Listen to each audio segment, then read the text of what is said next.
Parapolítica es realmente un eufemismo que se ha acuñado en Colombia para denotar una macabra alianza entre al menos tres sectores. De una parte, el viejo narcotráfico, que ha ido mutando en la historia del país. De otra parte, los ejércitos paramilitares. Y por otra, sectores supremamente degradados y corruptos que llegaron a ocupar altos cargos en el Poder Ejecutivo y Legislativo. Miente, es mentiroso consumado. Fue siendo yo presidente a Urrá, fue a la Defensoría del Pueblo de Montería a pedir un vehículo para Urrá, mentiras. Se fue a hacerle una inspección a la finca El Uberri. Muchas entradas a las cárceles las ha camuflado diciendo que va con organizaciones de derechos humanos. Está probado que las Convivir fueron entidades institucionales al servicio del desarrollo del paramilitarismo. Está probado que las elecciones de 2002 fueron apoyadas y financiadas por el paramilitarismo. Bueno, aquí basta citar 60 condenas a congresistas y muchas otras alcaldes o gobernadores. Y también está probado que el DAS se convirtió en una empresa criminal que, entre otras tareas, cumplió la función de hacer un complot contra los magistrados de la Corte Suprema de Justicia. Oigan lo que dicen los computadores de Raúl Reyes. Por pedido del compañero Iván Cepeda, estoy coordinando la unidad de las marchas que se harán en todos los países el próximo 6 de marzo. Hay varias menciones en esos computadores de Iván Cepeda que lo retratan como un aliado del grupo terrorista de la FARC. Una responsabilidad que todavía permanece silenciada, que todavía no ha sido interpelada de manera eficaz, la responsabilidad que le puede caber al hoy senador Álvaro Uribe Vélez. Mucho antes de convertirse en candidato presidencial, Iván Cepeda ya había aprendido a convivir con el miedo, el exilio y la pérdida. Su historia política no nació en el Congreso ni en las plazas públicas. Nació en los funerales, en las despedidas apresuradas, en las maletas del destierro y en una violencia que persiguió a su familia desde antes de su nacimiento. En Colombia, el apellido Cepeda no solo cargaba una historia política, también cargaba una sentencia. Entonces mi padre hace un reportaje y lo firma con un seudónimo. Pero en un allanamiento que se hace en Popayán a la casa de mi abuela, mi padre le había escrito una carta comentándole lo que había hecho, que él había ido y había cubierto el reportaje y que lo que había salido en la prensa, que era la única noticia que existía de lo que había pasado realmente allí, era porque él había logrado estar y ver y cubrir la noticia. Entonces lo comentaba en una carta a mi abuela y cuando entra la policía y allana la casa encuentra esa carta. El primer contacto de Iván Cepeda con la persecución política ocurrió incluso antes de que pudiera comprenderla.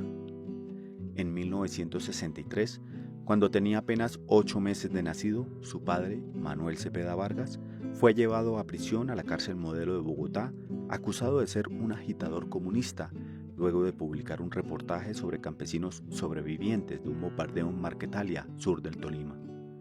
Durante esos meses de encierro, Manuel escribió el poemario Vencerás Marquetalia, donde convirtió la cárcel en un espacio de resistencia y dejó plasmados versos dedicados a su pequeño hijo en medio de una Colombia marcada por la persecución ideológica y el nacimiento del conflicto armado contemporáneo. En el año 57 fue el golpe de Rojas Pinilla.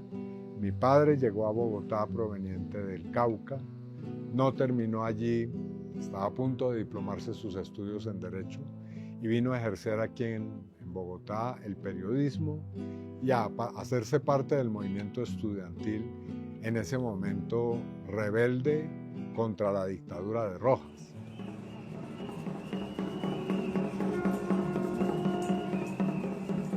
Bueno, ¿y ustedes en Popayán tuvieron contacto con los Valencia?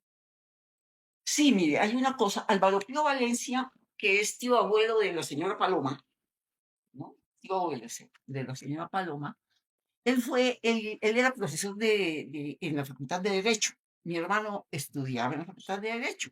Y entonces él formó un grupo de muchachos que constituyeron el Partido Comunista en Popayán. Entonces Álvaro Pío era muy amigo de mi madre. Yo me acuerdo que una vez al mes mi mamá cerraba la fotografía sagradamente y decía, "Oh, esta tarde viene el doctor Álvaro Pío". Entonces en mi casa pues ya se eran unos pandemonios, un poco de cosas para que los niños conversaban mucho. Nunca estuve en esas reuniones porque no nos permitían a los metidos más pequeños. Pero una vez que cogieron preso a mi hermano, lo iban a mandar a la Gorgona.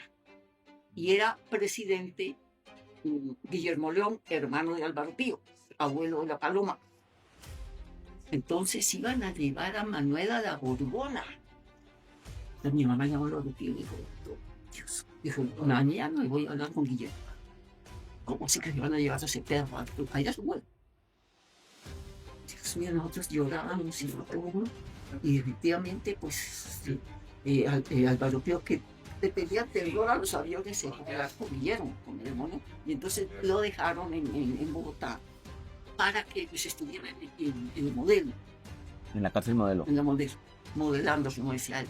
Sí, lo dejaron en la modelo para que él pues allí divulgara su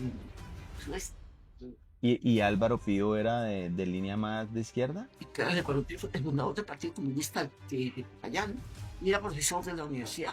O sea, Álvaro Pío fue el que metió, digamos, a Manuel Cepeda al partido. Sí, sí, sí. Era participar en manifestaciones, en acciones, toda esta cosa, ¿no? Muy joven entró a la Juventud Comunista y allá conoció a Manuel Cepeda. Mira era una líder innata. En fin, ella era de una habilidad enorme, organizaba, ¿no? Tenía una credibilidad enorme. Y eso no gustaba, porque no era el rol que deberían tener las mujeres de esa época y menos las niñas. Entonces estaban buscando la manera de salir de Gira. Y entonces en Gira era una persona que le gustaba mucho la lectura. En alguna ocasión la encontraron con un libro Crimen y Castigo de Fedor Dostoyevsky. Y la rectora del colegio tomó ese libro como ejemplo de que Gira estaba llevando propaganda comunista al colegio. Y entonces, por tal razón, la expulsaron del colegio por llevar ese libro. Ella tuvo que terminar en otro colegio, en donde fueron a dar muchos de los jóvenes de izquierda, ¿no? Que fueron posteriormente figuras de importancia, como por ejemplo Jaime Weimar, ¿no? No me acuerdo el nombre del colegio, pero parece que se llamaba Interamericano, una cosa así, ¿no?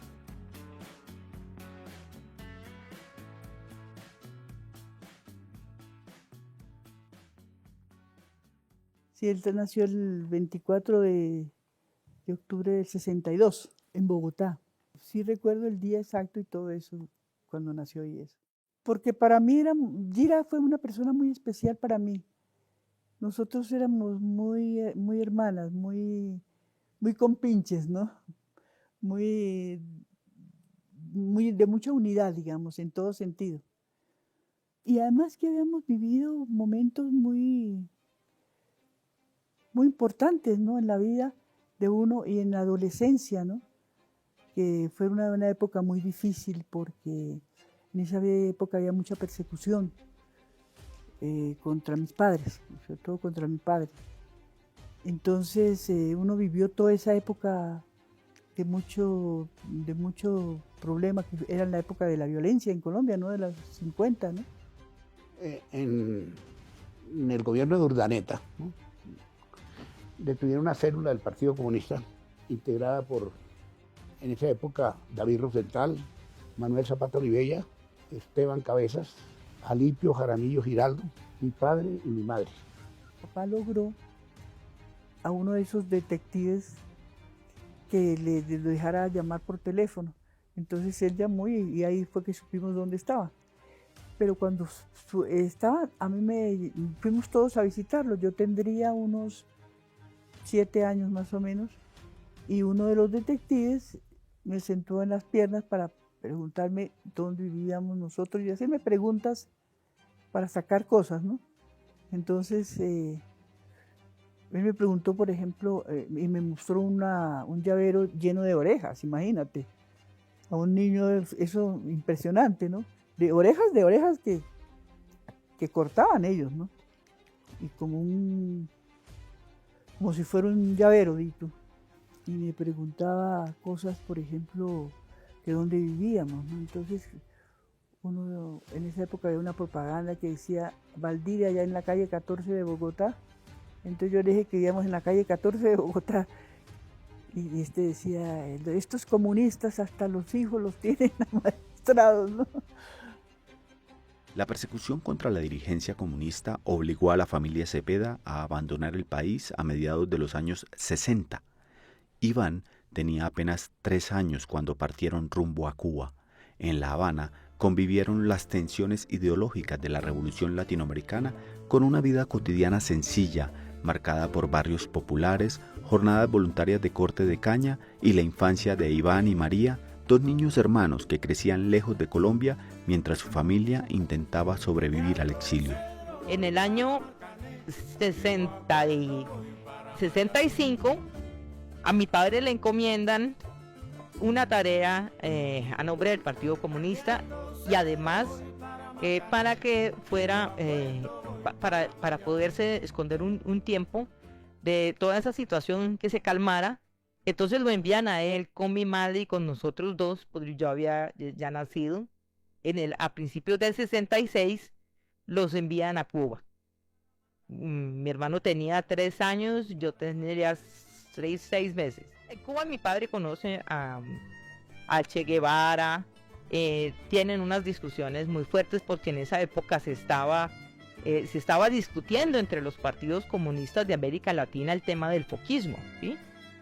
Y de la teoría de generar focos revolucionarios para que se diera las condiciones idóneas para la revolución en los países en América Latina y hubiese un efecto de expansión del socialismo. La idea en un principio era llegar a Colombia, pero el Partido Comunista Colombiano opone a esa propuesta, diciendo que la revolución colombiana la hacían los colombianos.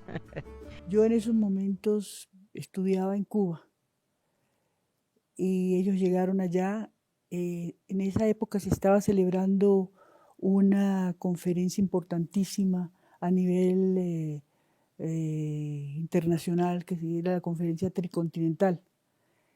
Entonces habían venido delegados de todas partes del mundo y ellos fueron también como delegados en esos momentos a esa conferencia, participaron, pero obviamente por su exilio, ¿no? Ellos duraron más o menos unos 2 años en Cuba.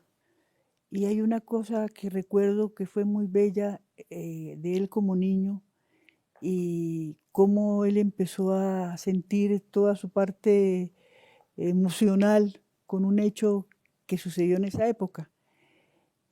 Aquí había habido una toma de un barrio que se llamaba Policarpa y él, de niño, como te digo, de esta edad de 4 o 5 años, a él le impactó muchísimo eso. Y pues se sabía la historia exacta con los mayores detalles de cómo fue la toma de ese barrio, que era un barrio de invasión. Entonces, cuando él llega a Cuba, a todo el mundo le contaba cómo ha sido la historia de la toma del barrio Policarpa. Y yo me lo llevaba para la universidad. Yo tenía universidad en las tardes y me lo llevaba para la universidad. Y él estaba conmigo y después lo llevaba a comer helado, ¿no? Pero lo hermoso de esto es que él se sentaba al lado mío y le contaba la historia del barrio Policarpa a todos los compañeros de aula, ¿no? de clases. Entonces, los muchachos pues eran impresionados de ver que un niño de esa edad tuviera no solamente la retentiva, ¿no? y el recuerdo tan vivo de lo que sucedió, cómo le ha impactado ese hecho, ¿no? Fundamentalmente, cómo fue de difícil para los habitantes del barrio Policarpa Salabarrieta, que era un barrio de invasión y en el que estaban desplazados y desplazadas de la violencia provenientes de zonas campesinas, ganarse esos predios, haber logrado un espacio en la ciudad. Y eso en circunstancias muy difíciles. Allí hubo un episodio en la década de los 60 que se llamó el Viernes, creo que fue el Viernes Rojo, en el que fueron asesinados habitantes del barrio en enfrentamientos y choques con la policía. Ellos, como te digo, de Cuba, yo me quedé en Cuba y ellos se fueron a Praga. A principios del 68 ellos los envían a Checoslovaquia y ya nosotros tendríamos 3 años y mi hermano tenía 6 años. En Checoslovaquia, en ese año, en el 68, a los 2 meses de haber llegado, entran las tropas rusas, ¿sí? En Praga. Y mi papá estaba trabajando en una revista que se llamaba Problemas de la Paz y el Socialismo. Y mi madre entró a la CTK, que era la agencia de noticias checa. Y también como miembro de la UIE, que era la Unión Internacional de Estudiantes. Los dos trabajaban allí. A principios del 68, cuando entran las tropas, lo que pasa es que evacúan a todas las familias de las personas que trabajaban en estos organismos. Entonces queda solamente mi padre en Praga y a nosotros nos envían a Moscú. En Moscú duramos como 6 meses. Mi hermano aprende ruso porque pues, no se interrumpe el colegio. Y nosotros ya sabíamos checo, nosotros aprendimos checo muy rápidamente. Entonces, pues una anécdota era que mis padres, mi mamá, había aprendido a hablar inglés con una amiga inglesa y ella le enseñó a mi papá a hablar inglés. Entonces, entre ellos se decían los secretos en inglés, las cosas que no querían que nosotros nos enteráramos. Hasta que un día mi hermano y yo comenzamos a hablar en checo. Y entonces ellos decían, ¿pero qué están diciendo? Y dicen, no, ustedes hablan en inglés, nosotros nos comunicamos en checo. Cuando vivimos allí algo aprendimos, rudimentos del checo, pero después se nos olvidó. Y sí, a veces es muy posible porque con mi hermana teníamos una gran complicidad sobre nuestros asuntos familiares y domésticos.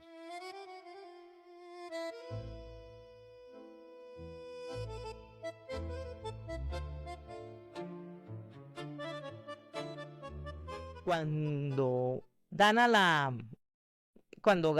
presidencia Pastrana, nosotros regresamos al país. Hicimos un viaje con mi madre, mi hermano y yo, porque llevábamos todo el menaje por barco. Un barco que cogimos en seno a Italia que llegaba hasta Cartagena. Iván había estudiado en el Camilo Torres. Él estuvo en el Camilo Torres mucho tiempo, pero allá creo que le tocó irse porque lo estaban persiguiendo ahí por algo que estaba vendiendo voz o alguna cosa así. Este colegio existe aún, se llama el Colegio Jaime Quijano Caballero, se llama. La antigua alcaldía de Kennedy, y al lado de esa alcaldía había un edificio, ahí quedaba el colegio del Politequera. Pues de esos típicos colegios de barrio, aunque había muchos hijos de militantes que estudiaban ahí. Nosotros armamos ahí un grupo de la Juventud Comunista grande, grandísimo. Teníamos muchos amigos. La decisión que tenía que ver con nuestras familias y todo eso. Como a los 14 años ya estaba uno en la militancia. Y pues en general eran las discusiones que teníamos a veces con los otros grupos, porque eso era una época efervescente de grupos de izquierda, había gente del MOIR, bueno, había N.000 facciones. Recuerdo que una vez organizamos un cineforo en el colegio. Y bueno, era un cineforo muy chistoso porque por decir algo, cobrábamos las boletas a 5.000 pesos, ¿sí? Pero teníamos que pagar el alquiler de la película. En esa época tenían las películas y había que alquilar el proyector y bueno. O sea que eso por ningún lado, sumándole, así se hubiera llenado el auditorio, hubiéramos podido lograr un punto de equilibrio.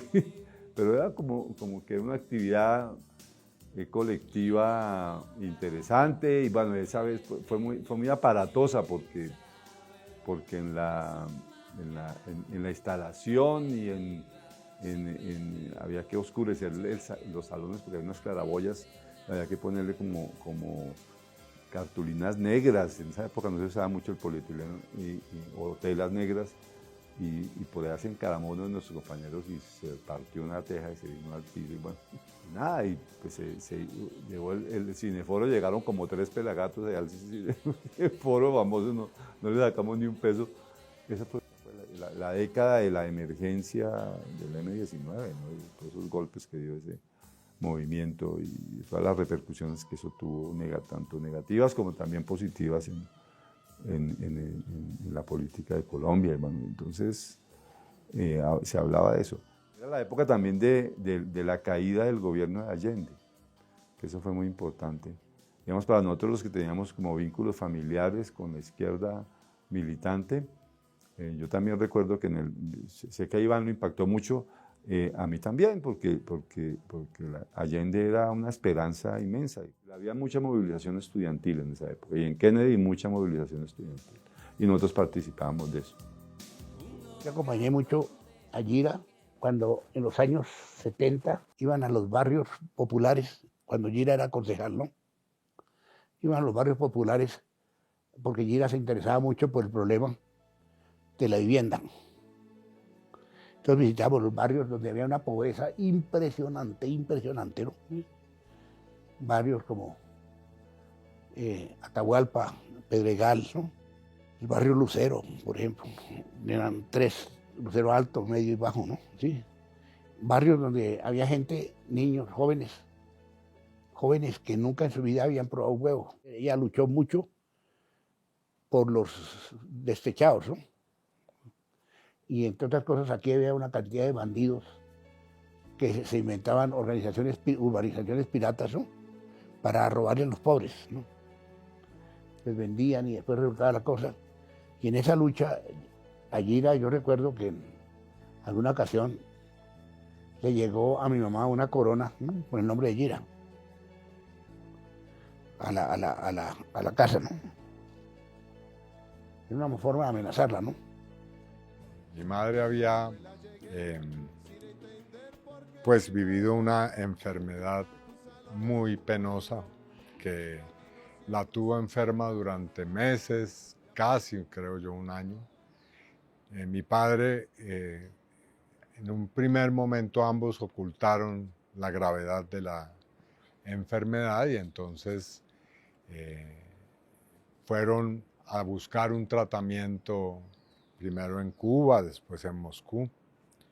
Y ya al final, cuando le quedaba muy poco, digamos, de esperanza de vida, nos comunicaron que iba a producirse ese desenlace. Al punto que ella regresó de su tratamiento, era un tumor en la cabeza lo que tenía, y al día o a la noche de la llegada de ella del exterior murió. Y claro, ya estaba previsto que yo iba a ir a hacer mis estudios. Todo estaba ya prácticamente convenido, arreglado, así que efectivamente tuve que dejar a mi padre y a mi hermana en medio de una situación muy dolorosa. Y fue efectivamente una situación que los 3 vivimos de una manera dura, difícil.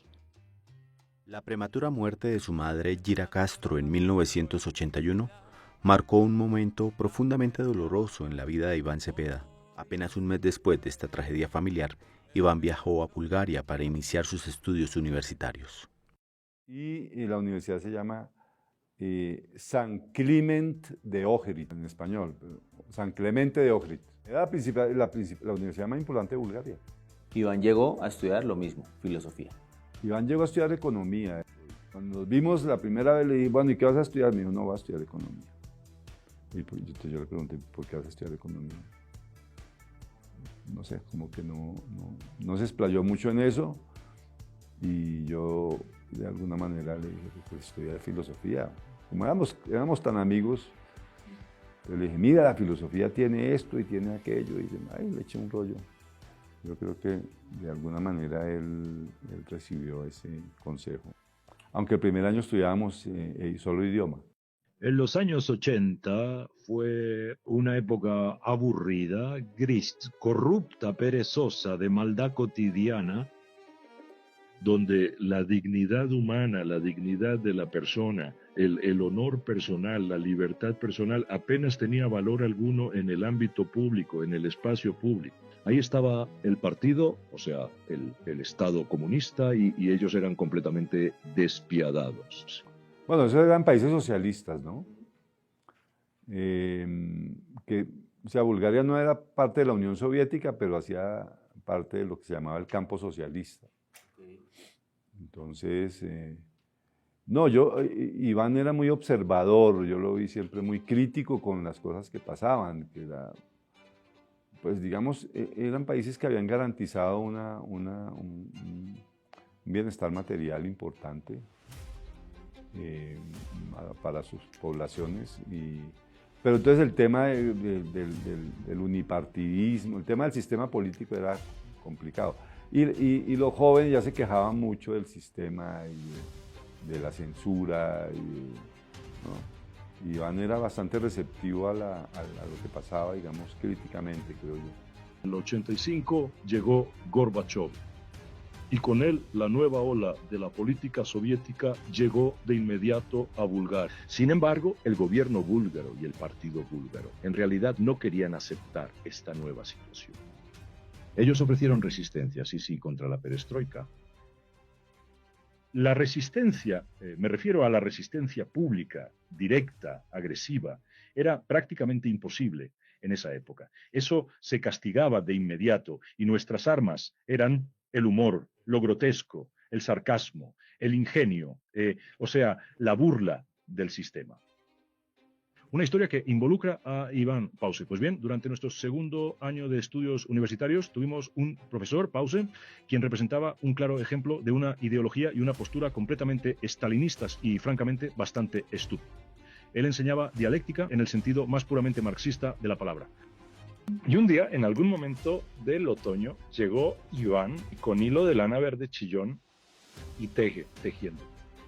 Simplemente así. Y el profesor se dio cuenta de eso y le pregunta, ¿pero qué está haciendo? Y él le respondió, el invierno se acerca, necesito un suéter.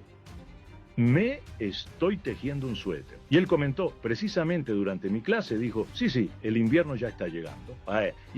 ¿Cómo toma usted sus apuntes? Preguntó el profesor. E Iván respondió, tengo una excelente memoria. Ok, el profesor no se atrevió a expulsarlo. Podía hacerlo, pero no lo hizo. Iván tuvo que dejar de tejer, pero la demostración fue efectiva, así que el efecto fue visible. Eso fue una protesta, fue una forma de protesta cotidiana. Hubo toda una serie de protestas como esas e Iván también participó, sin duda. En el año 83, Iván acuñó un aforismo. Él preguntó cómo se puede convertir a un joven comunista latinoamericano en un no comunista. Y la respuesta, envíalo a estudiar a Bulgaria. No, te voy a contar una historia que, por así decirlo, muestra a Iván de una forma muy extrema. No recuerdo con exactitud si fue en el invierno del 82 o del 83. Él tomó la decisión de, en pleno invierno, y en Bulgaria, el invierno es realmente gélido, atravesar a pie, completamente a pie, la cordillera de los Balcanes. Era una travesía muy larga y efectivamente uno se sienta en medio de la nieve a descansar un poco y corre el peligro de quedarse dormido ahí. Mucha gente en esa época, cuando yo vivía allá en Sofía, había perecido así, no en las montañas siquiera, en las residencias estudiantiles. Se quedaban por fuera y el frío es realmente temperaturas bajo cero, así que sí, algo así ocurrió. Cuando llegamos a Colombia, ya estando allá, viendo lo que había pasado y cómo era el socialismo real, pues tuvimos distancias también ya de las consideraciones políticas de los comunistas en Colombia, de la juventud comunista. Entonces, por supuesto, ahí había desencuentros. Una cosa es, digamos, vivir la imagen abstracta de lo que es un mundo, y otra cosa es estar ahí en la cotidianidad 6 años. Entonces todo, pues, las personas, la cultura, los desencuentros entre los partidos gobernantes de esos países y la población, el desánimo de los jóvenes. Entonces, digamos que uno va viendo que la cosa no es tan maravillosa como parecía en la teoría, y que, pues si eso es lo que hay que hacer en Colombia, pues pareciera que como que eso no es lo que hay que hacer en Colombia. Había un debate que se había generado en el Partido Comunista acerca de el proceso de transformaciones profundas o de la revolución en el país. Y un tema era si la democracia era una democracia que tenía apellido, democracia burguesa, o era también posible una democracia social, una democracia revolucionaria. Nosotros consideramos, porque en eso nos identificamos la mayoría de la juventud, que sí, y que ese era el medio de destrabar la situación política que vivía el país, con un incremento inmenso en aquellos años 80 de las luchas sociales por servicios públicos, por participación, de insurgencia armada por todas las fuerzas que estaban alzadas en armas, y la represión o la respuesta que el establecimiento daba a la sociedad y a los movimientos sociales, que era de represión muy fuerte, sobre todo con las juventudes y sobre todo con las organizaciones estudiantiles. Y frente a eso, pues había una discusión si el tema era que se estaban cerrando las vías de la lucha social y solamente quedaban los procesos insurreccionales, o si por el contrario la lucha por la democracia y por espacios democráticos nos iba a permitir a nosotros ampliar el radio de acción y de organización y movilización social para lograr cambios. Un movimiento social donde tenía presencia e influencia territorial y sectorial el Partido Comunista, y va a incidir en que en la coyuntura que se crea con el presidente Belisario Betancur, se inicia un proceso de negociaciones de paz. Y de las conversaciones que empezaron a formalizarse ayer entre miembros de la Comisión de Paz, que tan noblemente ha trabajado por la paz, representantes del liberalismo y del conservatismo, y directivos del M-19 y del EPL. La aspiración a la paz es un bello, es un noble ideal, pero es un ideal frágil, vulnerable, que a toda hora corre el peligro de convertirse en una ilusión, en una quimera, en un monstruo que devora nuestras esperanzas. Por eso hay que vigilarlo para que sea real. Ese trabajo seductor está ahora delante de nosotros. Como resultado de los procesos de paz surge la Unión Patriótica, que no surgió como una estrategia de la FARC, sino como resultado de los acuerdos. Una fuerza política para, teniendo condiciones y garantías, disputar la conciencia y la movilización social y avanzar en elecciones, cosa que va a producir un buen resultado en el 86 con la votación que obtuvo Jaime Pardo Leal. La historia de la Unión Patriótica representó una de las mayores tragedias políticas de América Latina contemporánea. Nacida como una apuesta de paz en 1985, la UP logró un crecimiento electoral inesperado que alcanzó su punto más alto con la candidatura presidencial de Jaime Pardo Leal en 1986, quien obtuvo una votación que triplicó la fuerza histórica de la izquierda colombiana. Pero el ascenso político fue respondido con una campaña sistemática de exterminio. Más de 6.500 militantes fueron asesinados, entre ellos candidatos presidenciales, congresistas, alcaldes y líderes regionales. Manuel Cepeda Vargas se convirtió en 1994 en el último senador activo de la Unión Patriótica en caer bajo las balas de un genocidio político que aún marca la memoria del país. De los 14 parlamentarios que eligió la Unión Patriótica en 1986, 9 fueron asesinados. Esto es único en el mundo. Esto no pasó nunca, ni siquiera en un momento muy duro donde la gente de izquierda fue perseguida en Turquía. Yo creo que el caso más grave en el siglo pasado fue el de la Unión Patriótica. Se ha creado una organización siniestra conformada por sicarios, adiestrados, financiados y apoyados por terratenientes, ganaderos, gentes de la alta oligarquía financiera, individuos predicadores de ideologías contrarias a la Constitución Nacional y por sobre todo elementos que, aprovechándose de su condición de funcionarios del Estado, segmentos de las Fuerzas Armadas y aún ministros de Estado, se empecinan en imposibilitar de que en nuestro país haya la posibilidad de una reconciliación, y por eso han recurrido a la violencia generalizada. La Unión Patriótica ha precisado que estamos en una nueva fase de la guerra sucia. La guerra sucia consiste en utilizar las armas y el terrorismo con la finalidad de eliminar físicamente a quienes profesan convicciones ideológicas distintas a los que tradicionalmente ellos han defendido, que no son otros sino sus propios privilegios. Mataron a Jaime Pardo Leal.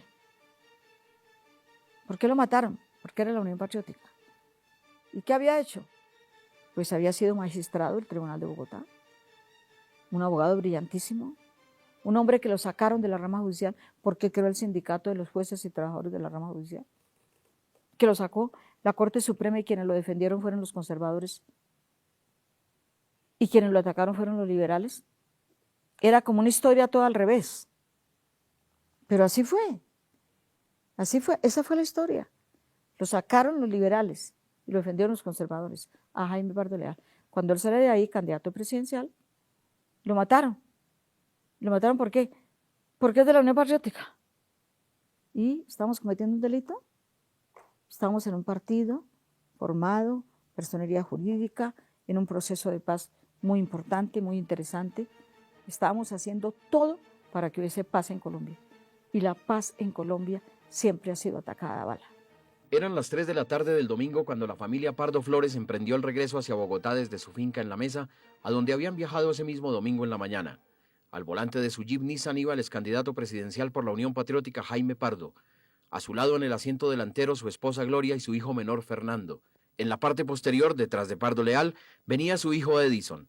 Frente a él su escolta personal y su hijo Iván.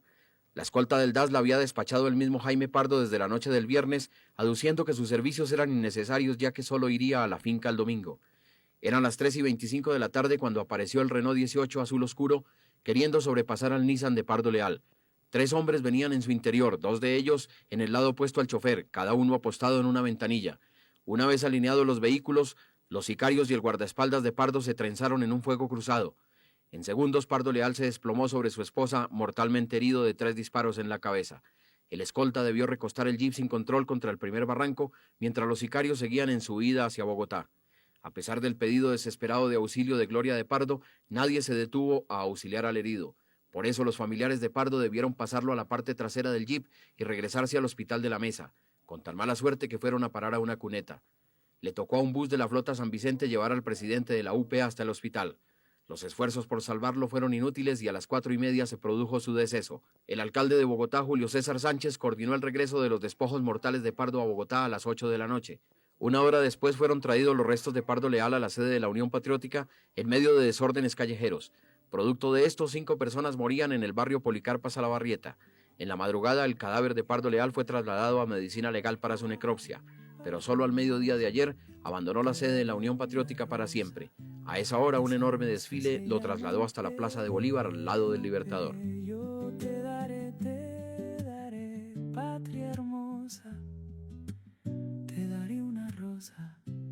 Y en el año 83, o posteriormente el Congreso, el Partido Comunista hace un congreso, el 13 Congreso del partido, no estoy seguro si es en el 83, que marca un giro muy importante para la política de esta agrupación del partido, en el sentido de que se pronuncia claramente por la necesidad de una apertura democrática.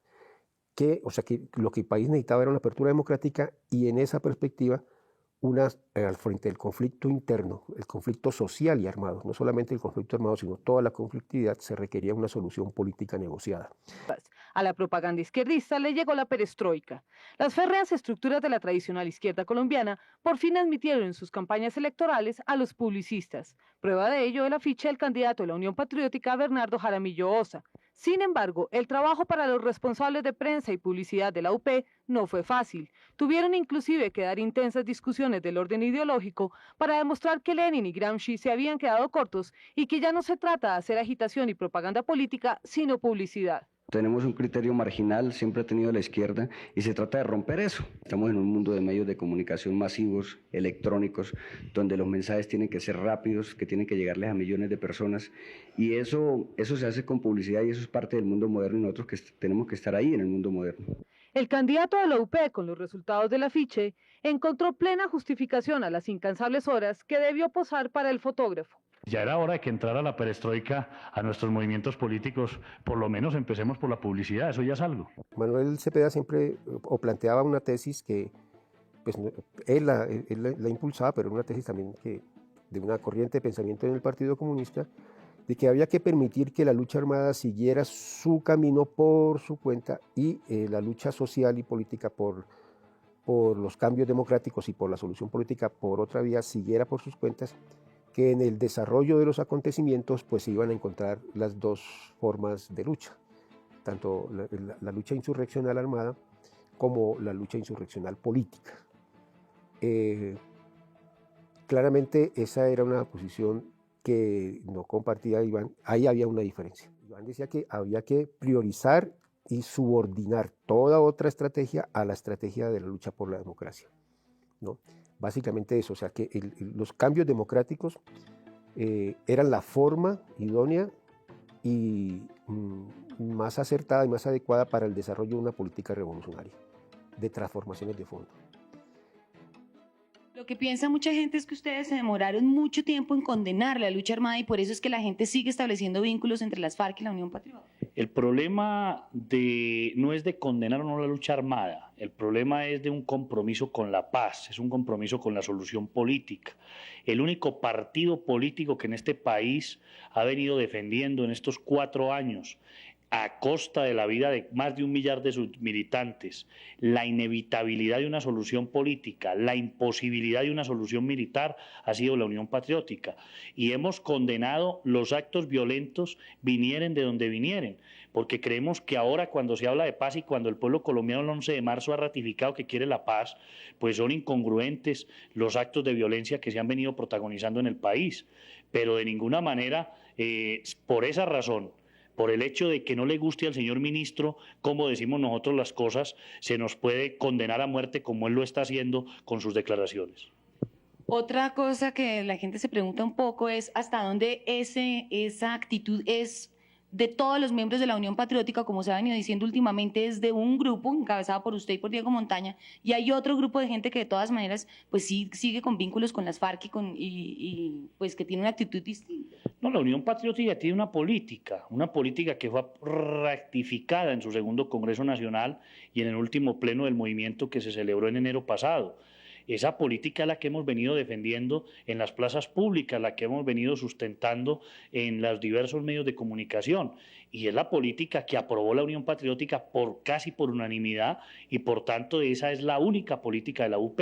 No podemos decir que hay otras gentes que tengan otra política. Precisamente la gran diferencia entre la UP y las FARC radica en eso, en que las FARC tienen su propia política y nosotros tenemos la nuestra. Entonces no existe ninguna base seria para afirmar de que dependemos de ese movimiento insurgente. Pero ¿hay o no diferencias entre la Unión Patriótica y el Partido Comunista? Yo creo que las diferencias ideológicas en este momento no se dan solo entre UP y Partido Comunista, sino al interior de cada uno de nuestros movimientos. Hay divergencias al interior del Partido Comunista y hay también divergencias al interior de la UP. Este es un proceso de discusión y debate que yo pienso que debe profundizarse después del 27 de mayo. Tras estudiar filosofía en Bulgaria, Iván Cepeda regresó profundamente crítico del modelo soviético y convencido de que la revolución armada había derivado en formas de autoritarismo incompatibles con la democracia. Esa postura chocó directamente con Manuel Cepeda, quien defendía la tesis histórica de la combinación de todas las formas de lucha. La ruptura se profundizó tras el asesinato de Bernardo Jaramillo Ossa, porque fue cuando Iván decidió abandonar el Partido Comunista y acercarse a la recién creada Alianza Democrática M-19, símbolo de una nueva izquierda urbana y desmovilizada. Hemos decretado la suspensión de nuestra participación electoral en el día de hoy. O sea que desde ahora nosotros no participamos en el debate electoral. Sí, dice lo siguiente. Ante el asesinato de Bernardo Jaramillo, exigimos la destitución del ministro provocador Lemos. Con su sangre ha reafirmado nuestro camarada Bernardo Jaramillo su compromiso con Colombia y con sus más nobles ideales. Un nuevo magnicidio, semejante al de Jaime Pardo Leal y al de Luis Carlos Galán, este régimen se ha colocado ante los ojos de la opinión nacional e internacional como responsable del genocidio contra la Unión Patriótica, el Partido Comunista Colombiano y lo mejor de nuestro pueblo. 4 años después del asesinato de Bernardo Jaramillo Ossa, la tragedia volvió a golpear a Iván Cepeda con el magnicidio de su padre, Manuel Cepeda Vargas, en agosto de 1994. Para ese momento, Iván ya estaba con Claudia Girón. Bueno, yo a Iván lo conocí en el segundo semestre del 92, sí, antes de su cumpleaños, que era en octubre, en el Café Cinema, que era un bar, bueno, todavía hay un Café Cinema, hay unos Café Cinemas por ahí, pero era el más chévere de los bares en ese momento donde se reunía toda la gente de la academia, de la izquierda, pues mucha gente alternativa, y era en el Terraza Pasteur, en un centrico comercial que queda muy cerca al Teatro Jorge Eliezer Gaitán, como la 24 con séptimo. Y ese día, bueno, conversamos, yo tenía novio, pero ese día mi novio se había ido temprano, es decir, nos cruzamos porque pues yo no llegué temprano y él pensó que yo había llegado tarde, bueno, era un poco cascarrabias, entonces dije, bueno, yo me quedo en el concierto, que era de otro amigo, que todo tamborero, y entonces ahí cuando él entró, se acercó a la mesa donde estábamos y me lo presentó un amigo poeta, y nos pusimos a conversar, y luego estuvimos un buen rato ahí y nos fuimos para el Goce Pagán. Caminando, pues el grupo grande que estábamos, y Iván llegó allá, que él estaba como con otro grupo, pero ahí pues cerquita, y ahí pues nos intercambiamos teléfonos y nos volvimos a ver como más o menos al mes. Teléfono fijo, porque no, en esa época era apuntando en un papelito el teléfono, entonces me pareció un hombre interesante, enigmático, muy buen bailarín. Entonces bailamos. Me acuerdo que la primera canción que bailamos fue La Temperatura de los hermanos Lebrón. Y luego, bueno, yo me fui y como al menos volvimos a encontrar.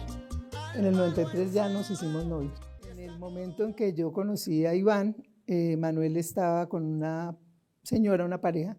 Ellos llevaban como unos 9 años más o menos. Ella era del partido, ella era una persona, era cantante, como de la parte cultural del partido, cantante y música. Entonces esa semana se iban a conocer mis padres con Olga Navia y con Manuel Cepeda. Íbamos a hacer una cena en mi casa. Y cuando asesinaron a Manuel, bueno, a mí eso siempre me ha impresionado, porque aunque ellos hablaban de la posibilidad real de la muerte, de hecho Manuel había ido a despedirse de su hija, de María. Prácticamente Manuel tenía como claro el tema del asesinato, y él había ido a denunciar el plan Golpe de Gracia en Naciones Unidas, bueno, en diferentes países, y con Aida, bueno, eso a mí me dolía mucho, porque era pues como el tema de la precariedad pues de ese esquema de seguridad. Ella tenía su carro blindado, siempre se lo ofrecía a Manuel. Manuel tenía un carro que no era blindado y unos escoltas que eran contratados por el partido. Me acuerdo una vez que estaba el doctor Pardo Rueda de ministro, era ministro civil, Y fuimos con Manuel porque a Manuel no le daban los escoltas necesarios, porque eran tantas las amenazas. Y entonces nosotros le dijimos al ministro, él todavía está vivo, a lo mejor él se acuerda. Nos está matando la fuerza pública. Yo no, eso no puede ser. Pruebas. Yo me acuerdo que ese día hasta me salió una respuesta. Le dije, ¿qué quiere? ¿Que le traigamos los muertos a la puerta aquí del ministerio? A lo mejor no era la mejor respuesta, pero me dio mucha indignación. Cuando Iván ese día se despide de su papá, Manuel entra varias veces, como que se le quedaron una carpeta, algo, como 3 veces entra y se despide de él. Iván está corrigiendo unos exámenes de la universidad y está pues sentado y está lento el trabajo, entonces no se va con su papá a la Javeriana, porque ellos siempre que Manuel podía pues lo acercaba a la universidad, a dar la clase. Y ese día Manuel entra como 3 veces porque se le quedan cosas y se despide de él. Ellos dos se querían muchísimo. Esa rosa se llama UP. En el momento en que a él lo avalean, yo estaba en ese momento hablando con un grupo acabamos de crear la Defensoría del Pueblo, y estaba hablando con alguien, precisamente dándole un testimonio de algunas cosas que han sucedido en Urabá. Y ella estaba grabando, la niña, se iba para los Estados Unidos, iba a la Comisión Interamericana de Derechos Humanos. Estamos grabando cuando entra un escolta y me dice, el escolta estaba en shock, y me dice, Manuel, y le digo, ¿qué pasó? Me dice, Manuel, no podía hablar el escolta que entra a decirme, Manuel, le digo, ¿qué pasó con Manuel? Digo, Manuel, algo pasó. Entonces yo salí inmediatamente y le consulté a los otros muchachos que estaban ahí, ¿qué pasó? Y me dicen, no, acaban de dispararle a Manuel. Y eso quedó en la grabadora. Esa fue una de las cosas que se llevaron también a Washington. En el momento en que yo estaba dando un testimonio de lo que había pasado en alguna circunstancia, ese día queda en la grabación que habían avaliado a Manuel. En el sector de Banderas, al suroccidente de Bogotá. A escasos 5 minutos de recorrido y cuando se Yo en esa época era abogado defensor de derechos humanos y yo me veía con Manuel porque él hacía varias cosas. Por un lado, en esa época él era director del periódico Voz y por otro lado él era representante a la Cámara. Él apenas había sido electo para arrancar el periodo de senador. Y en ese momento yo le entregaba a él información sobre la situación de derechos humanos en el país. Él hacía publicaciones en el periódico, pero también a veces hacía debates acá en el Congreso sobre situaciones humanitarias y demás. Unos meses anteriores se había descubierto el plan Golpe de Gracia, que era un general del ejército, le había informado que se había hablado en la cúpula militar de un plan para asesinar lo que quedaba de la Unión Patriótica del Partido Comunista, y él publicó una separata sobre esa denuncia. Como 3 semanas antes del asesinato de Manuel, nosotros nos enteramos de que iba a haber un plan para matarlo, ya específico contra él. Y yo hablé con él y le dije, Manuel, yo creo que tú deberías salir un tiempo del país porque va a ser inexorable que te hagan un atentado o alguna cosa. Él dijo que no, que él sabía, o sea, él estaba de acuerdo en que estaba en un riesgo muy alto, pero que no se iba a ir. Y pasó lo que pasó, y fue cuando Iván me buscó y me dijo, estoy acá porque mi padre me dijo que si me pasaba algo tú sabías qué podía haber sido. Entonces, pues yo le comenté, seguramente Manuel también le había contado algunas cosas a Iván, y desde ese momento pues empezamos a trabajar como abogado en ese momento en el proceso penal, en los procesos para tratar de esclarecer quiénes eran los responsables del asesinato de en ese momento el senador Manuel Cepeda? Nosotros nos casamos en octubre del 94, 2 meses después del asesinato. María vino, entonces pues María, Fabián fue el padrino, María la madrina, bueno, otra de mis grandes amigas, fue algo muy pequeño. Nosotros no teníamos ganas de hacer una gran fiesta, pero igual pues era algo importante para los dos, entonces eso fue organizado por mi familia de una manera modesta, lo hicimos en el salón comunal de donde yo vivía, porque antes lo íbamos a hacer en Uniandinos, en la sede de Uniandinos, que queda en la 92 con 16, y bueno, que era muy bonita con la escalera y todo, pero bueno, estábamos de duelo y yo quería hacer algo como más modesto, más chiquito, pero bueno, fue muy mágico porque se corrió como de boca en boca que nos íbamos a casar y llegó gente, no hubo protocolo, ni shower, ni ninguna pendejada. A mí eso no me gustaba tanto. Me hicieron algunas primas y tías shower, pero el tema es que pues yo no soy así como mucho de protocolo y llegó mucha gente de los amigos del círculo con regalos ese día. Fue algo como espontáneo y otra gente pues un poco como más tiesa y más maja. Todos los amigos de la Universidad de Iván nos llevaron de regalo una olla express gigantesca llena de libros de Foucault.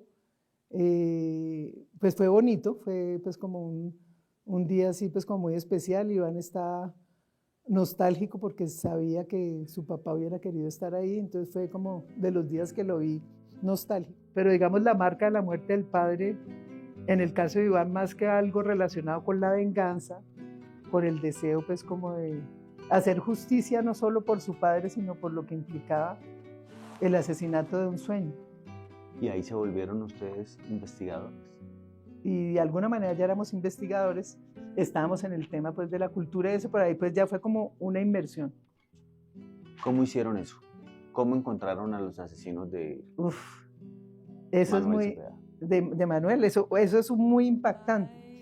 Iván ya había empezado, digamos, ahí la estrategia que teníamos, porque la fundación pues éramos básicamente él y yo, María por fuera, y alguna gente que nos ayudaba pues como a hacer cosas, bueno, había como un grupo, pero nos daba mucho miedo exponer a la gente.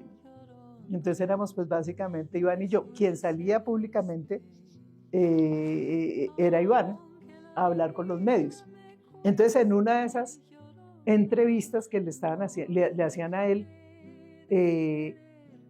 había en la cárcel de Neiva, de la Picaleña creo que se llama, había una persona que conocía a Iván, que era un médico que había estudiado en Bulgaria, era un compañero de universidad, y él estaba preso porque creo que se había muerto una mujer que le habían hecho un legrado.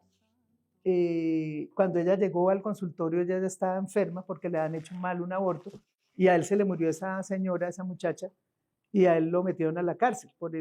En esa época pues el aborto era un delito, pero el tema es que pues la muchacha ya llegó, bueno, el hecho es que él salió pues afortunadamente libre de cargos, ese médico, pero bueno, en ese momento, cuando estaban en plena noticia, él estaba al lado de un señor que había sido como ayudante de los paramilitares, de los militares. El tipo era como una ficha ahí pues como de las matanzas que hacían, y él estaba preso. Ese testigo, digamos, era de la misma región del médico, y se hicieron amigos porque eran pues como de la región, y pues el tipo protegía al médico de alguna manera, pues le ayudaba pues como a sobrellevar el drama de estar en la cárcel, que a veces es peligroso para un hombre joven, y bueno. Entonces ellos se han hecho amigos, y en un momento que apareció Iván, el tipo, el testigo dice: yo le quiero ayudar a ese man porque yo sé quién mató al papá, yo sé cómo fue la huelga. Entonces el muchacho médico dijo: pues yo lo conozco, él es amigo mío. Dijo: llámelo, mándemelo llamar. Entonces este muchacho, el médico, pues como con susto y todo, pero dijo: bueno, él tenía una esposa que era boliviana, que también conocí en Bulgaria, que también era médica, y ellos se vinieron a vivir a Neiva. Entonces él llamó a su esposa, su esposa lo fue a visitar, perdón. Entonces él le dijo: toca llamar a Iván Cepeda, toca conseguirse el teléfono y llamarlo, pero tienes que hacerlo en búlgaro para que nadie entienda, porque hay alguien que quiere darle información. Entonces efectivamente pues esta señora llamó en búlgaro, y Iván pues habló con los abogados y nos fuimos para allá. Y entonces allá los abogados llegaron pues con una grabadora, bueno, escondida. El hecho es que yo me quedé pues con la boliviana, nos quedamos por fuera, nos quedamos pues ahí cerca.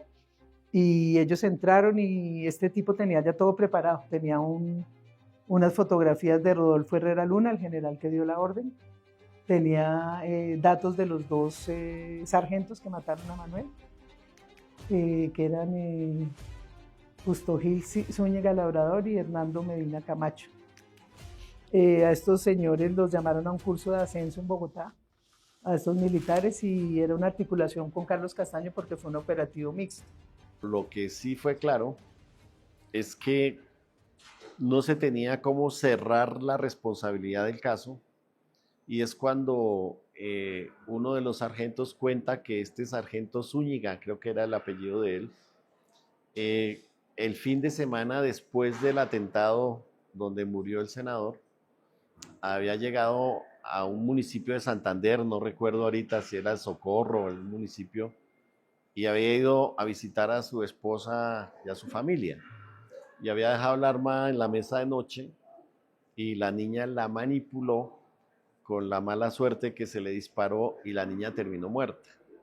Entonces obviamente ahí se inicia una investigación por la muerte de la niña y el arma queda decomisada a disposición de la fiscalía. Entonces, años después, porque en la escena del crimen, cuando se había matado a Manuel, había quedado también la vainilla en el vehículo, porque hay un vehículo que lo iguala tal y ese vehículo lo dejan abandonado. Cuando dejan abandonado el vehículo, dentro del vehículo quedaron vainillas de la pistola que le disparó.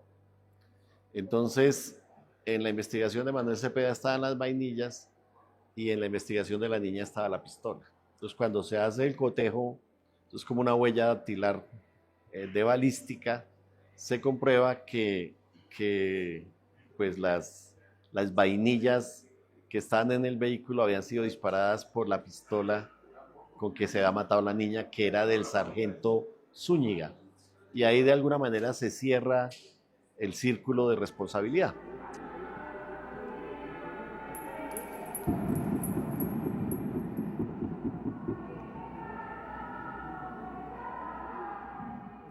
Amenazaron, nos tocó irnos, nos tocó escondernos. Nosotros tuvimos la fortuna de tener una beca, que eso era pues la mejor de las posibilidades porque era una beca de estudios.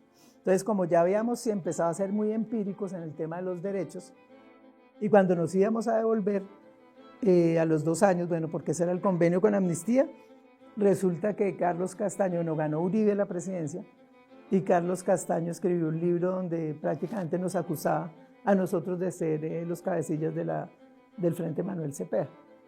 Y él se atribuía el asesinato de Manuel Cepeda. Entonces a nosotros nos dijeron, vean, no hay garantías para volver, con el dolor en el alma les toca quedarse, si quieren pedir el refugio les ayudamos, si quieren exiliarse y pedir pues, la nacionalidad, bueno, ustedes tienen todo el mérito para quedarse allá, porque pues están en una situación de riesgo y no hay cómo garantizarles con esta ganada de Uribe, lo que se viene es grave. Bueno. Si nos hemos arrodillado, todo el país, y la guerra no ha disminuido, entonces si la guerra continúa, si la guerrilla sigue burlándose del país, y el gobierno sigue entregando a la nación, ¿cómo vamos a pretender quedarnos quietos? Que me juzgue el mundo por guerrerista, pero no soy guerrerista. Hoy en día digo, vamos a guerrearla, vamos a pelearla, y vamos a hacer un solo ejército, muchachos. Las autodefensas desde el Putumayo hasta la Guajira, desde Tumaco las autodefensas hasta la Arauca hoy, bajo una sola bandera. Las autodefensas unidas de Colombia por Colombia. Yo creo que yo estaba pues como muy abrumada porque estaba, digamos, Iván había tenido la posibilidad de volver a Colombia en ese tiempo, invitado a eventos, a cosas, y yo no había vuelto a Colombia. Entonces yo estaba pues como con ganas pues como de piso a tierra, incluso pensando nos quedamos, que tenemos un hijo, que yo estaba como con dudas porque tenía miedo, pánico.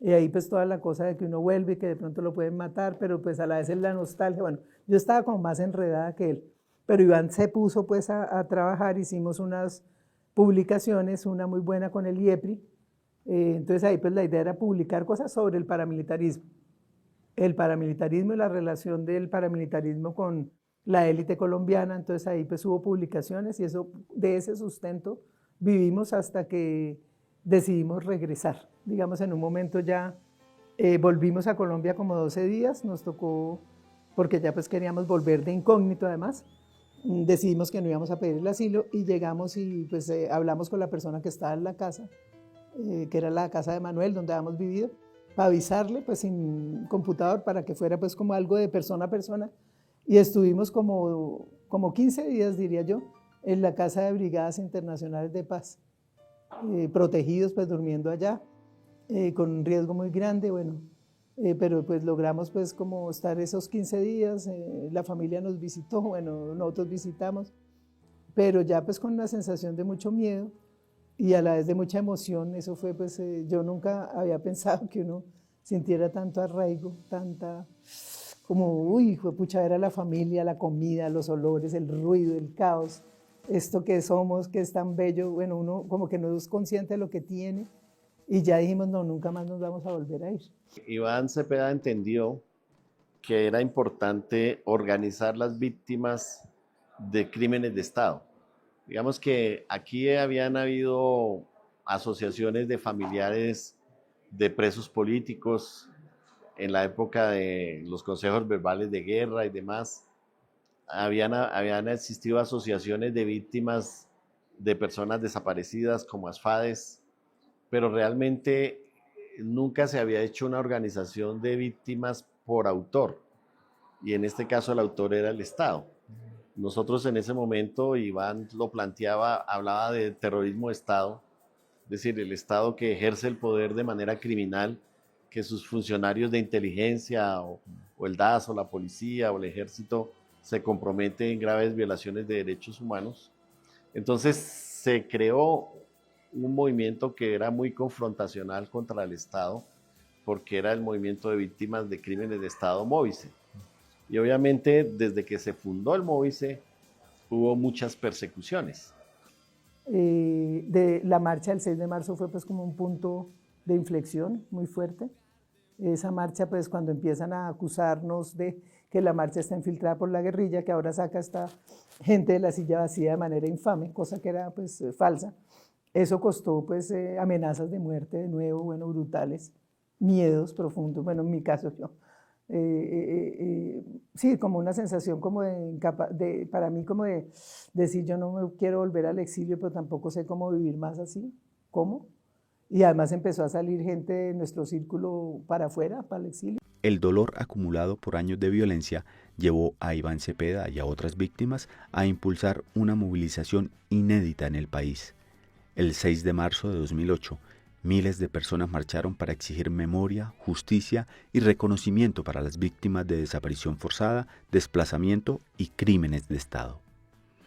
Era la primera vez que Colombia veía una manifestación masiva centrada en las víctimas del paramilitarismo y de sectores estatales.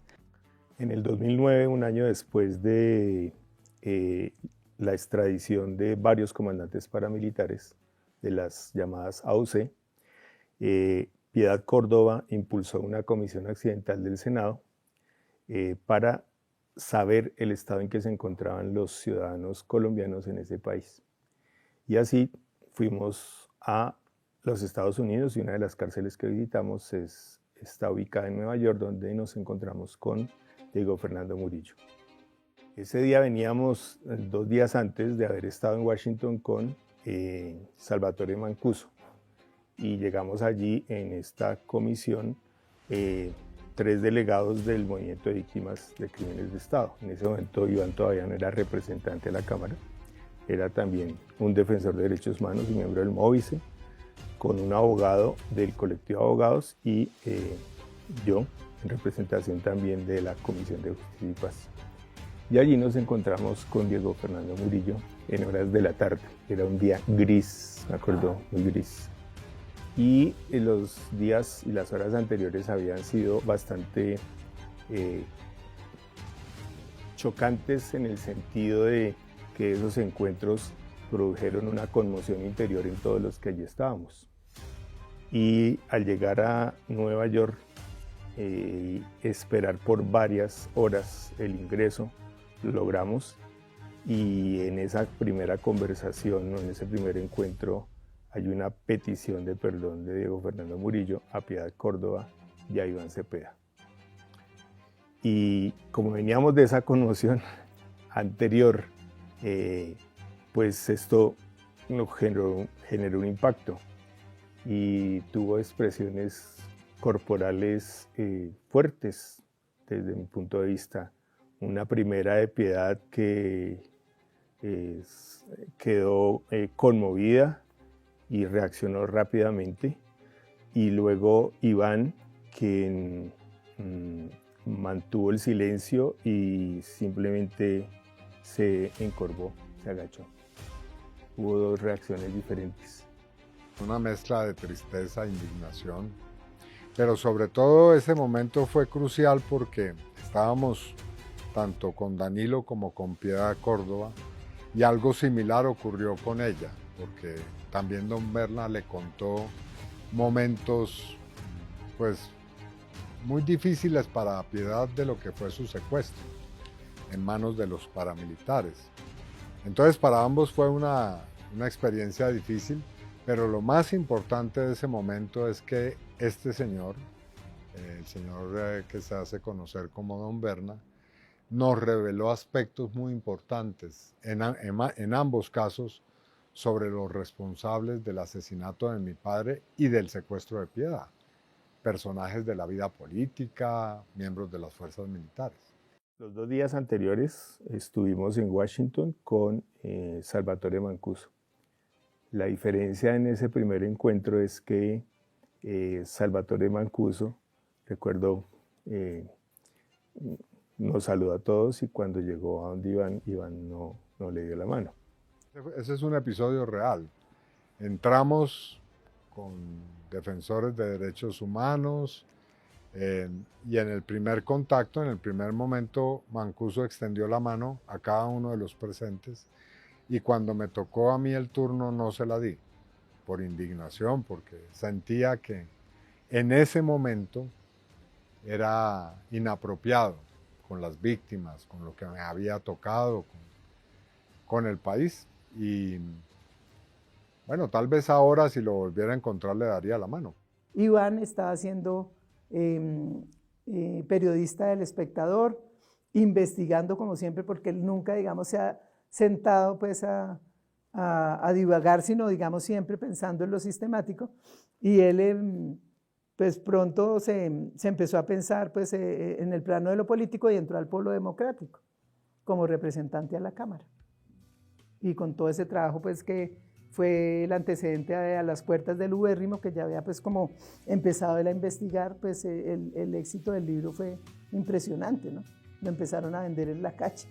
Recuerdo de esa campaña a la Cámara, una campaña que se hizo con creatividad, que se hizo con una red de amigos, en donde cada uno aportaba lo que tenía para que esa campaña se diera. Entonces alguno aportó el diseño de los periódicos, que se sacaron los periódicos sobre Iván para esa campaña. Por ejemplo, yo con otra persona, con Ricardo Roballo, también de Hijos, hicimos uno de sus videos de campaña. Y así, cada persona iba haciendo lo que se iba requiriendo, y logramos hacer una campaña bonita, comprometida, alegre.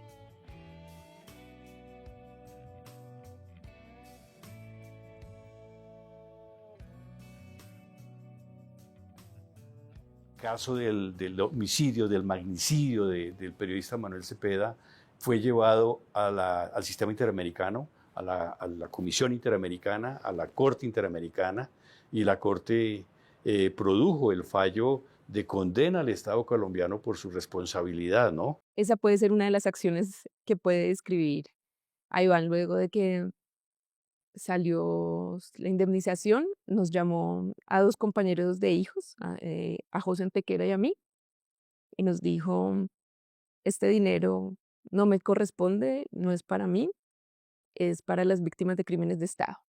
Y entonces necesito que nos ayuden a buscar la casa del Módice. Y fue así que pues buscamos la casa y compramos la casa de Mauricio. El regreso de Iván Cepeda del exilio coincidió con uno de los momentos más polémicos de la historia reciente del Congreso colombiano. En julio de 2004, mientras el gobierno de Álvaro Uribe permitía que jefes paramilitares hablaran ante el legislativo como actores políticos, Iván irrumpió silenciosamente en la sesión, levantando una fotografía de su padre asesinado desde la baranda donde se ubican los periodistas. Frente a los aplausos dirigidos a Salvatore Mancuso, Ernesto Báez y Ramón Izaza, Cepeda respondió con la imagen de una víctima del exterminio político. Él y su acompañante Lilia Solano no se callaban, por lo que la policía se incomodó y los sacó del recinto. Aquella escena marcó el inicio de una confrontación pública contra el paramilitarismo y la impunidad en Colombia. Parapolítica es realmente un eufemismo que se ha acuñado en Colombia para denotar una macabra alianza entre al menos tres sectores. De una parte, el viejo narcotráfico, que ha ido mutando en la historia del país. De otra parte, los ejércitos paramilitares. Y por otra, sectores supremamente degradados y corruptos que llegaron a ocupar altos cargos en el Poder Ejecutivo y Legislativo. Miente, es mentiroso consumado. Fue siendo yo presidente a Urrá, fue a la Defensoría del Pueblo de Montería a pedir un vehículo para Urrá, mentiras. Se fue a hacerle una inspección a la finca El Ubérrimo. Muchas entradas a las cárceles las ha camuflado diciendo que va con organizaciones de derechos humanos. Está probado que las Convivir fueron entidades institucionales al servicio del desarrollo del paramilitarismo. Está probado que las elecciones de 2002 fueron apoyadas y financiadas por el paramilitarismo. Bueno, aquí basta citar 60 condenas a congresistas y muchas otras alcaldes o gobernadores. Y también está probado que el DAS se convirtió en una empresa criminal que, entre otras tareas, cumplió la función de hacer un complot contra los magistrados de la Corte Suprema de Justicia. Oigan lo que dicen los computadores de Raúl Reyes. Por pedido del compañero Iván Cepeda, estoy coordinando la unidad de las marchas que se harán en todos los países el próximo 6 de marzo. Hay varias menciones en esos computadores de Iván Cepeda que lo retratan como un aliado del grupo terrorista de la FARC. Una responsabilidad que todavía permanece silenciada, que todavía no ha sido interpelada de manera eficaz, la responsabilidad que le puede caber al hoy senador Álvaro Uribe Vélez. Yo asumí la representación de Iván Cepeda desde el año 2012, es decir, cuando Álvaro Uribe Vélez pone las denuncias contra Iván Cepeda y que en 2014 la amplía, además adjuntando testimonios que faltaron a la verdad. Y ya en 2018, cuando la Corte toma la decisión de decir el senador Iván Cepeda no incurrió en los delitos por los que fue acusado por Álvaro Uribe Vélez, pero en cambio sí encontramos que Álvaro Uribe Vélez pudo haber incurrido en manipulación de testigos y se abre la investigación contra él. El derecho no puede temblar frente al ruido y la justicia no se arrodilla ante el poder. La justicia, como Temis, no ve nombres, ni cargos, ni estaturas, porque su mirada está enfocada exclusivamente en la verdad jurídica y en el deber ético de resolver conforme a la ley y la conciencia. En contra del señor Álvaro Uribe Vélez, un sentido del fallo de carácter condenatorio por las conductas punibles de fraude, soborno en la actuación penal. Pues si yo pudiera decir una cosa sobre Iván o una palabra, es la consecuencia. Y yo creo que el Iván que está hoy acá, como candidato a la presidencia, proponiendo, por ejemplo, temas como una revolución ética, que implica una manera distinta de hacer política, que implica un debate sin la degradación del otro, sin la ridiculización del otro, Pues no es una campaña, es lo que yo he conocido de él desde hace 20 años y es lo que nosotros, muchos de los hijos e hijas, hemos aprendido de él y es esta necesidad de ser coherente con lo que soñamos. Es una persona que tiene un buen fair play, es decir, juega con las cartas sobre la mesa, no te da sorpresas. Es un hombre que tiene un compromiso férreo con la verdad, por eso el lema es un lema de él, el poder de la verdad. Y yo creo que es una persona que está comprometido a fondo con valores éticos. Digamos, hoy hay toda una serie de valores que parece se hubiesen perdido y para él yo creo que son fundamentales. La verdad, la justicia, la austeridad. Él no es una persona que se va a poner máscaras ni se va a disfrazar de lo que no es para ser candidato presidencial. Él es una persona que va a seguir siendo el mismo hombre que has visto todos estos años a lo largo de su carrera política, por supuesto madurado con el tiempo, porque es un hombre que ha vivido sus propias experiencias, pero no es una persona que se va a disfrazar de lo que no es, ni que se va a maquillar, ni que se va a poner máscaras, sino es la persona que tú has visto todos estos años, la misma que vas a conocer como candidato presidencial. Entonces él tiene unos valores que en mi criterio son fundamentales para poder dirigir una nación adolorida como la nación que tenemos, y creo una persona que tiene capacidades para ir sanando poco a poco la sociedad colombiana, que no tiene miedo a hablar con el oponente político, pero que sí lo hace siempre en el marco del respeto y exige respeto para eso. Maestra vida, cámara, te da y te quita y te quita.